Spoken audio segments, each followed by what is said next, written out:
Барлықтарыңызға сәлем, қалдарыңыз қалай? Менің каналыма қош келдіңіздер. Каналымдағы рецепттерді жіберіп алмас үшін подписаться батырмасын басып тіркеліп қойыңыздар. Бүгін кешкі асқа небәрі 15 минутта дайын болатын сыр қосылған спагетти дайындаймыз. Ең алдымен суымызға тұзды қосып, суды қайнатып аламыз.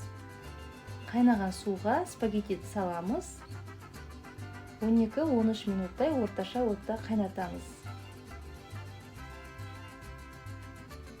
Спагетти қайнап жатқан кезде сырды күштен өткізіп аламыз. Қазақша контенттің дамуына үлес қосып, менің әр салған видео рецепттеріме лайк басып, пікір қалдырып отырыңыздар. Дайын болған спагеттиді алып, суына сүзіп аламыз. Табамызға сары майды салып, қыздырып аламыз.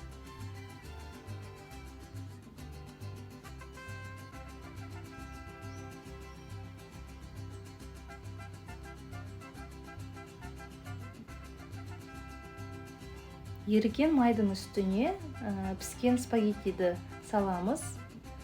Дәміне қарай тұз, бұрыш себеміз. Оның үстіне жарты стакан сүт құйып, күштен өткен сырды саламыз.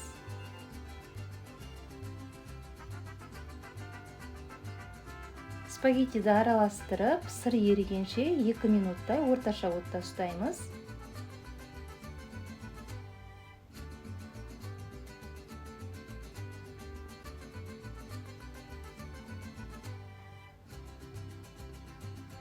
Өте дәмді әрі 15 минутта дайын болған кешкі асымыз. Тарелкамызға спагеттиді салып, қалған сырды бетіне себеміз.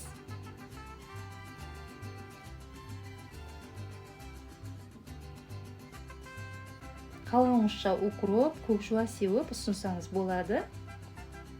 Балалар бұл тағамды өте жақсы көріп жейтін сүйікті асы. Міне осымен дайын. Ұнаса лайк басып, маған кері байланыс білдіріп, пікір жазуды ұмытпаңыздар.